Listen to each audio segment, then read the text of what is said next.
Iran has now issued a new warning to the United States, and it has said that they have only used old missiles till now and will soon fire weapons of unimaginable scale. Geeta is here with us. She has returned from Tehran just few hours ago, had spent 3 to 4 days in Iran, even when the negotiations were going on. Geeta, fresh round of warning coming in from Iran, even as it bombs US bases in multiple parts of Middle East. It has now said that it has only used old missiles, and the fire weapons, the new weapons it has, is of unimaginable scale. How should this be read? Well, this is exactly what they said last time around, and they said they've learned a lot from the 12-day war, that what they're exhausting are old weapons and missiles. Maria, Iran is one of the few countries that has hypersonic missiles, and they've not used those missiles so far. So yes, the threat is not just words, it's a real threat. Should Iran start using its hypersonic missiles, and should they also know the capability of the Iron Dome in terms of how many missiles can they send in one go for the Iron Dome to be breached.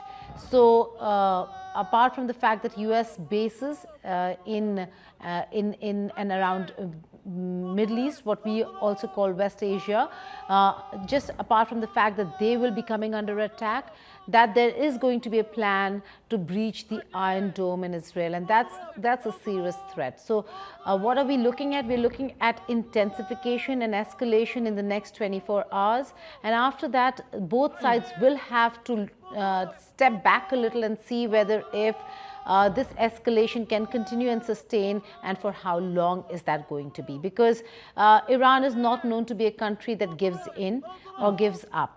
What is going to happen is to see whether if Iran can sustain. The clarity with which IRGC told us that Russia and China, we do not need them to defend our country, we can do it ourselves, is very clear that they want them to be to steer clear, not because they don't want that help, they do not want them entangled in this war that could cost Russia dearly. But suffice to say that there is a lot of support that comes from Russia and China when it comes to weapons, intelligence, data, satellite images, and help on that front. So there's a lot that is going to come from these two countries, and therefore the threat of new missiles is a real one. It's not just this, the first it's time. Not an empty word. It's a real threat. And in fact, this has come in from Sardar Ibrahim Jabari, who is an Iranian military officer, specifically a general in the Islamic Revolutionary Guard Corps, so IRGC. He's a military officer in that. He emerged prominently in the news during this ongoing strike, and he has now said that the fresh stockpile is something that the world is not aware of. And here is a strong threat, and I would say, Geeta, which is coming from Sardar Jabari. He has gone on to say that Trump should know that today we fired the old stockpile missiles. Soon we will unveil weapons you have never seen before. And news that is coming in now is from the Iranian state media. It is reporting that explosion is now being heard in Iran's southeastern port city of Chabahar. The Chabahar port city is a strategically important asset of Iran. Now explosions being heard from this Chabahar. A word on that, Geeta. Well, not just for Iran, Maria. Chabahar is Indian project. It is Indian investment. The port is a major investment of India, and that has come under attack. Chabahar port was going to be a lifeline for India to get into Iran and then reach Afghanistan and the whole of Central Asia.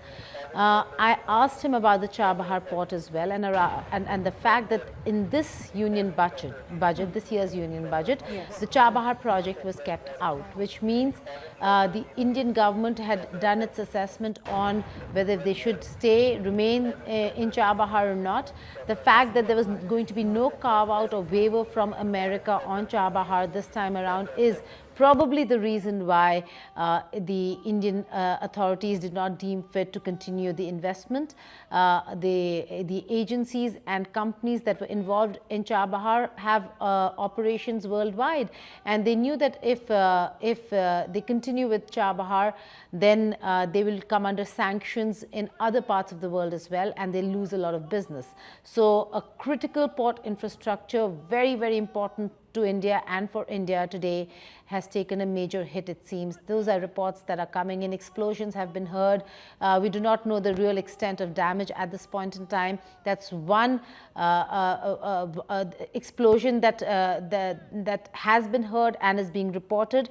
Israelis are striking strategic centers and facilities of Iran, and the Iranian regime has threatened with severe retaliation, not with the old stockpile, but now they're also going to use their new missiles. Iran being, Maria, one of the few countries that actually has hypersonic missiles. So we'll have to wait and see how this really escalates. But for now, what we're looking at, and with the kind of strikes that we are seeing, it is escalation. Yes. We do know that there were reports of things becoming serious in Haifa, which is again a massive port area for Israel, and has a huge Adani investment, an Indian investment there. And Chabahar, again, Iran with another Indian investment. So it seems like Indian investments, whether it's Israel or Iran, are coming under attack. Yes, so threats of advanced, unseen weaponry, it's coming in from the military establishment of Iran.